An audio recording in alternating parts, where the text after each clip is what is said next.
Hola Uriel, buenas noches. Si esta historia llega a ser leída algún día frente a la comunidad, quiero mandar un saludo a todos los que escuchan relatos para sentirse acompañados en la oscuridad, aunque irónicamente, esa misma oscuridad sea la que a veces nos responde. Mi nombre es Ani. Vivo en un pequeño pueblo de Veracruz llamado Vega de la Torre, un lugar tranquilo en apariencia, de esos donde todos se conocen, donde el calor se pega a la piel y las noches son tan silenciosas que cualquier ruido parece fuera de lugar. Me tomó años reunir el valor para escribir esto, no porque no quisiera contarlo, sino porque hablar de ello es volver a sentirlo.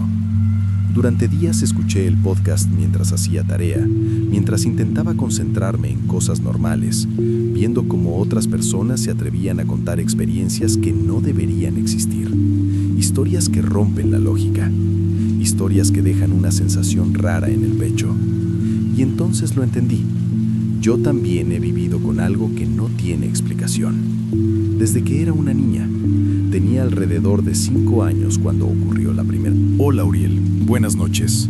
Si esta historia llega a ser leída algún día frente a la comunidad, quiero mandar un saludo a todos los que escuchan relatos para sentirse acompañados en la oscuridad, aunque irónicamente, esa misma oscuridad sea la que a veces nos responde. Mi nombre es Ani. Vivo en un pequeño pueblo de Veracruz llamado Vega de la Torre, un lugar tranquilo en apariencia, de esos donde todos se conocen, donde el calor se pega a la piel y las noches son tan silenciosas que cualquier ruido parece fuera de lugar. Me tomó años reunir el valor para escribir esto, no porque no quisiera contarlo, sino porque hablar de ello es volver a sentirlo. Durante días escuché el podcast mientras hacía tarea, mientras intentaba concentrarme en cosas normales, viendo cómo otras personas se atrevían a contar experiencias que no deberían existir. Historias que rompen la lógica, historias que dejan una sensación rara en el pecho. Y entonces lo entendí. Yo también he vivido con algo que no tiene explicación. Desde que era una niña, tenía alrededor de 5 años cuando ocurrió la primera vez. A esa edad uno no sabe lo que es el miedo verdadero, no el que viene de una película o de una pesadilla pasajera, sino ese miedo que se instala en el cuerpo y ya no se va. Vivía, y sigo viviendo, con mis padres y mi hermano mayor. Nuestra casa no tenía nada de especial, paredes claras, un patio pequeño, una cocina donde siempre olía a comida recién hecha. Era un hogar normal. Ese día estaba jugando sola en el patio, como solía hacerlo. El sol todavía estaba alto, los insectos zumbaban, y desde la cocina podía escuchar a mi mamá moviendo ollas, tarareando algo bajito.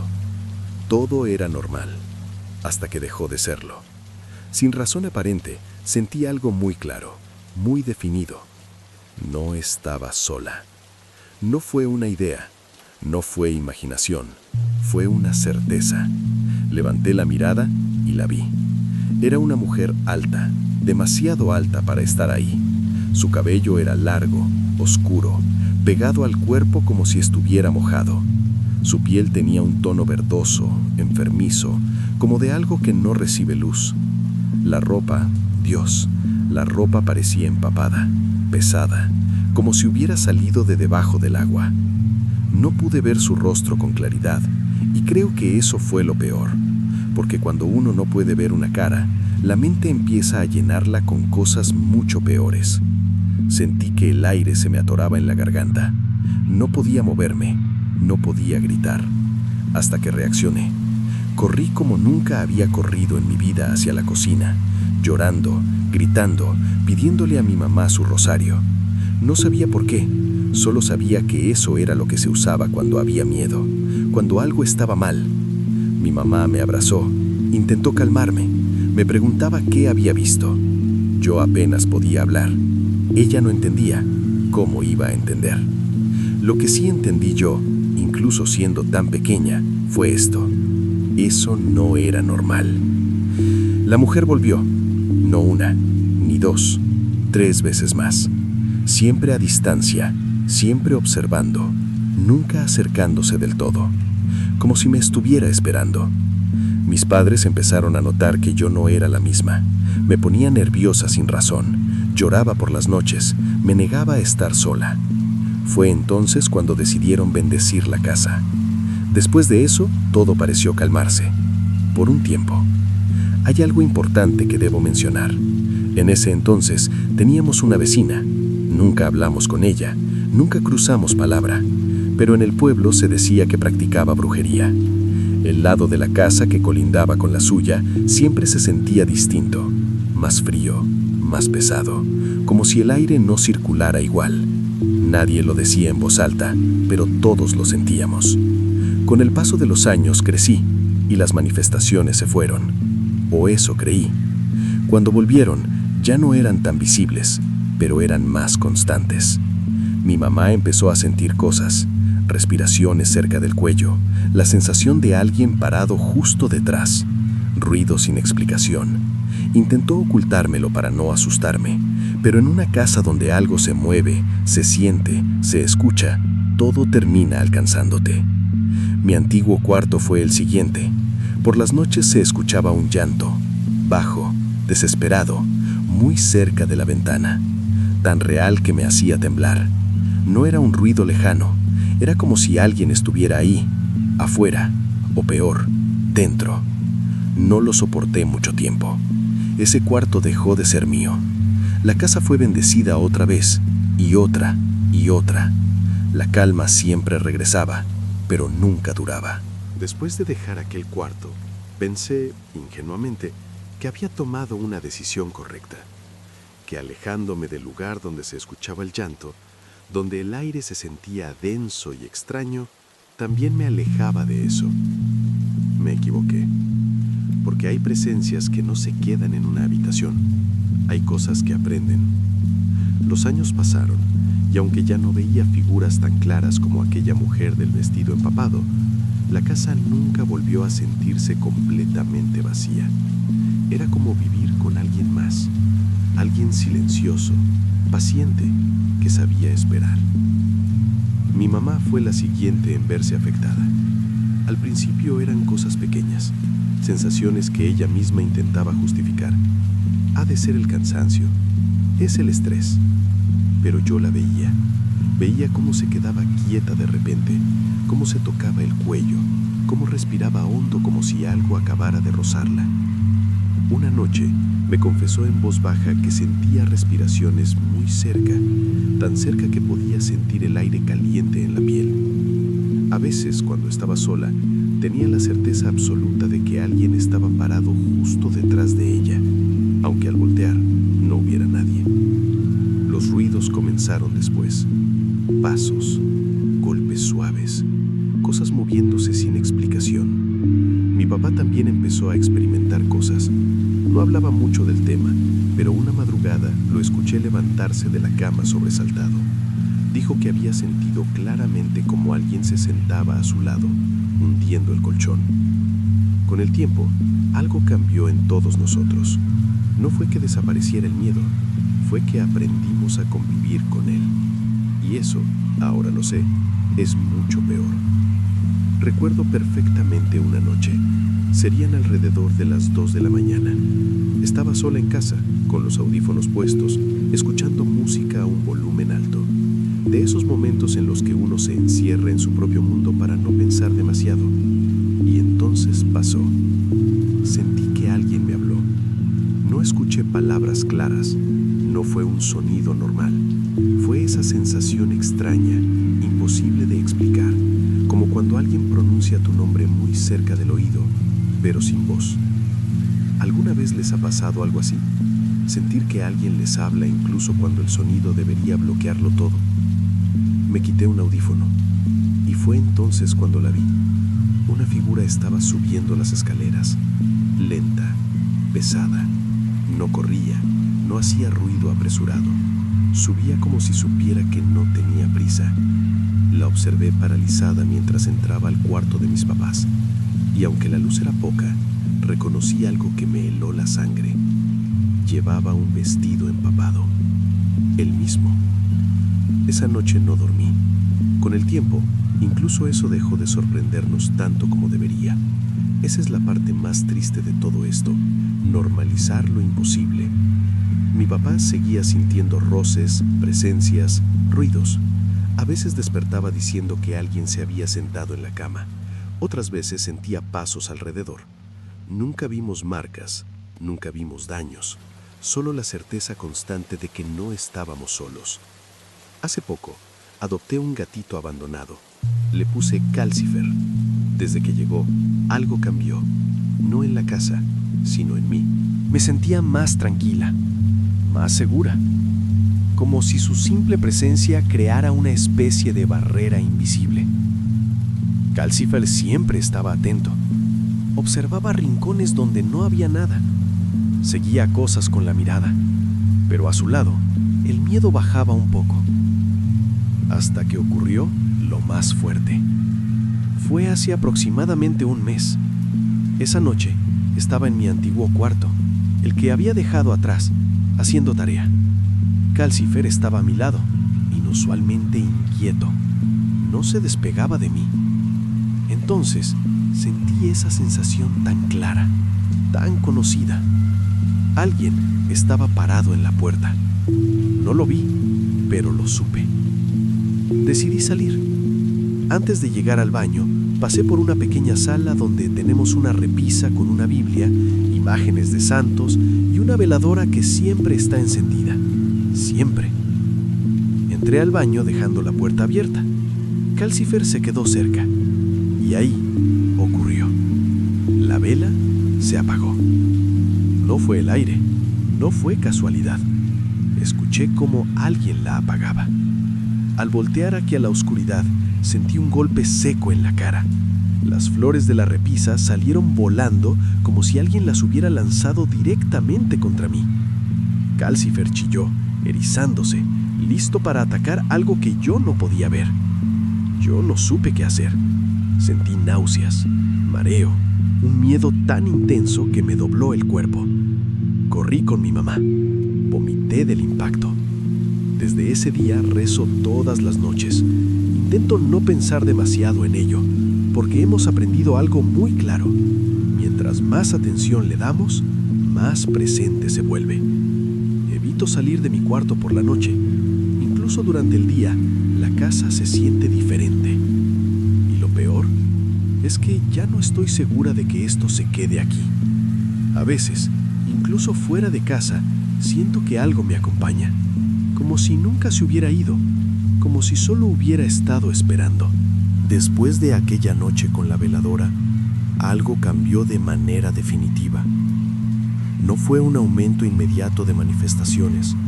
No hubo golpes, ni gritos, ni apariciones constantes. Y eso fue lo que más miedo me dio. Porque cuando algo deja de mostrarse, es porque ya no lo necesita. Comencé a sentirla de otra forma.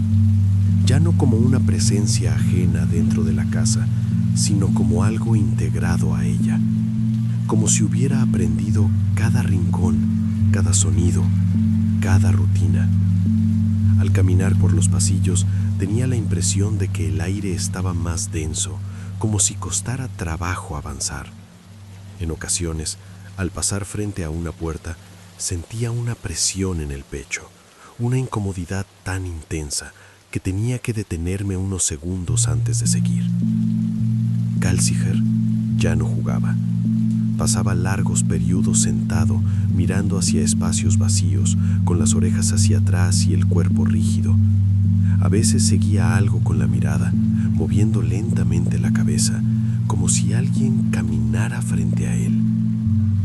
Yo intentaba convencerme de que era normal, de que estaba exagerando, pero en el fondo sabía algo.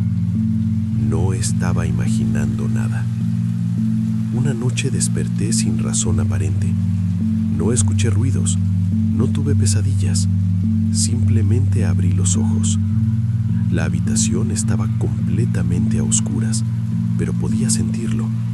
Esa sensación tan clara, tan familiar, que me recorría la espalda como un escalofrío lento. No estaba sola. Mi cuerpo se quedó inmóvil, ni siquiera intenté moverme. El silencio era tan pesado que podía escuchar mi propia respiración irregular, contenida. Entonces ocurrió. Sentí como el colchón se hundía lentamente, no de golpe, sino con cuidado, como si alguien se sentara al borde de la cama. No gritó, no habló, no se movió, solo estaba ahí. El aire se volvió frío, húmedo, y un olor conocido llenó la habitación, un olor que ya había sentido antes. Agua estancada, tela mojada, algo viejo. Quise rezar, pero no pude. Las palabras no salían. Fue entonces cuando lo sentí. Un peso leve, casi delicado, presionando mi tobillo. Una mano, fría. No apretó, no jaló, solo se quedó ahí, como si quisiera que supiera que ahora sí podía tocarme. Cerré los ojos con fuerza y esperé. No sé cuánto tiempo pasó. Cuando por fin sentí que el peso desaparecía, el miedo no se fue con él, porque algo dentro de mí lo entendió todo. Al día siguiente, mientras estaba sentada en la sala, algo regresó a mi memoria con una claridad aterradora. Recordé a la mujer que vi cuando tenía 5 años, el cabello largo, el vestido empapado, la piel verdosa, y por primera vez pensé en algo que nunca me había preguntado. ¿De dónde venía mojada si no había agua cerca? En mi pueblo hay ríos, hay corrientes, hay historias que nadie cuenta completas. Esa noche soñé con agua oscura, con una mujer caminando lentamente hacia mí, arrastrando el vestido, dejando un rastro invisible. No tenía rostro, pero sabía que estaba sonriendo. Mi mamá, después de años de silencio, finalmente habló. Nos dijo que cuando yo era pequeña, antes de que todo comenzara, encontraron cosas raras cerca del límite con la casa de la vecina. Objetos enterrados, velas consumidas, restos de flores marchitas. Nunca hicieron nada. Pensaron que mientras no se metieran con ellos, nada pasaría. Pero hay cosas que no necesitan permiso. Desde entonces, las manifestaciones no son constantes, pero son cercanas. A veces siento que alguien camina detrás de mí. A veces escucho pasos que se detienen cuando me detengo yo. A veces, al apagar la luz, tengo la certeza de que alguien sigue ahí, observando, incluso fuera de casa, como si no perteneciera solo a ese lugar, como si de alguna forma me hubiera seguido. No escribo esto buscando respuestas ni soluciones. Lo escribo porque entendí algo que me cuesta aceptar. Hay presencias que no vienen a asustar, vienen a quedarse. Y tal vez el error no fue verla aquella tarde en el patio. Tal vez el error fue crecer junto a ella y acostumbrarme a su silencio. Hoy sigo rezando, sigo evitando quedarme despierta hasta tarde, sigo caminando rápido cuando apago la luz, porque aunque las cosas ya no ocurren tan seguido, nunca se han ido del todo. Y a veces, cuando todo está en silencio, tengo la sensación de que alguien está justo detrás de mí, respirando, esperando, como si supiera que tarde o temprano voy a volver a verla. Hola, Urielan. Quiero contarles una experiencia que nos ocurrió el año pasado, a mí y a 3 de mis amigos San Fernando, José y Pablo. Yo soy de Zamora, Michoacán, y allí hay un lugar llamado La Beata, un cerro grande lleno de leyendas. Aunque había escuchado historias de miedo, nada se comparaba con lo que nos pasó. A nosotros, el cerro es enorme, y en la cima hay una cruz gigante que se alcanza a ver desde varias partes de la ciudad. Es común que, en cierta época del año, muchas personas suban a hacer el recorrido, que suele durar unas 6 horas, acampen en la cima y regresen al día siguiente. Nuestra historia empieza una noche, mientras estábamos en reunión con amigos, ya un poco animados por unas cervezas.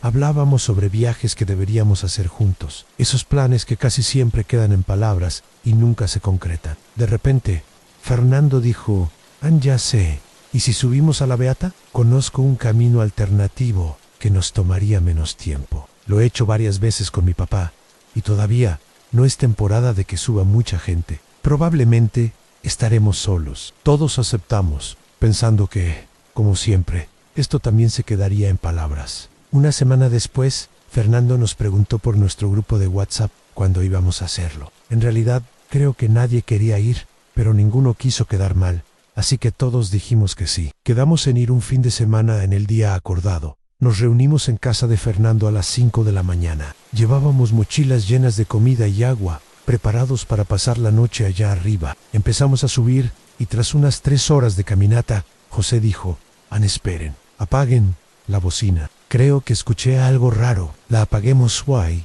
Prestando atención, alcanzamos a oír el balido de una cabra. Lo curioso es que en esa zona no hay cabras salvajes. Decidimos ignorarlo y continuar. Unos 15 minutos después, José volvió a insistir. Ahí está otra vez. A unos metros, vimos un macho cabrío enorme, con cuernos impresionantes. Pablo sugirió perseguirla para ver si podíamos venderla. Todos dejamos nuestras mochilas y salimos corriendo tras ella. En un momento, nos separamos y escuchamos un grito de Fernando. Lo encontramos sentado, respirando con dificultad. Nos dijo: la agarré, pero me mordió y se soltó. Nos reímos hasta que nos mostró su antebrazo sangrante. Nos contó que, aunque su papá tenía cabras más grandes, ninguna había tenido tanta fuerza como esa. Seguimos recogiendo nuestras mochilas. Cuando fuimos a buscar la de Fernando, la encontramos colgando de un árbol. Él negó haberla dejado allí. Cuando la bajamos, el contenido estaba putrefacto. Pensamos que era comida dañada por el calor y seguimos subiendo. Más tarde, en su mochila, hallamos un pájaro muerto, casi descompuesto. Fernando preguntó quién lo había puesto ahí y todos dijimos que ninguno de nosotros lo había hecho. En el día continuó con normalidad, salvo por los balidos lejanos de la cabra, pero alrededor de las 2 de la mañana, el sonido se acercó peligrosamente. José fue el primero en verla y comenzó a perseguirla nuevamente. La cabra corrió y cuando José estuvo a punto de alcanzarla, se lanzó sobre él, arrastrándolo varios metros antes de soltarlo. Lo que vino después fue aterrador. La cabra se puso en 2 patas y comenzó a correr mientras parecía reírse. Nos quedamos paralizados. Fernando estaba agachado, vomitando y llorando como un niño. Cuando finalmente pudimos hablar, nos dimos cuenta de que Pablo había desaparecido. Lo encontramos cerca, llorando con la cabeza entre las rodillas. Nos dijo que había seguido persiguiendo a la criatura y que esa cosa le habló con la voz de su madre, que había fallecido meses antes. Nunca nos contó lo que dijo, y la verdad, preferimos no saberlo. No pudimos dormir, y cuando amaneció, iniciamos el regreso. Tardamos mucho más de lo normal, ya que los balidos de la cabra continuaban siguiéndonos. Al llegar, el papá de Fernando nos vio pálidos y nos preguntó qué había pasado. Al contarle, nos dijo: yo también la he visto. Una vez comenzó a hablarme con la voz de mi padre, diciéndome cosas que solo él y yo sabíamos. Me reí, pero no pude seguir. Desde ese día, ninguno de nosotros volvió a subir a la Beata.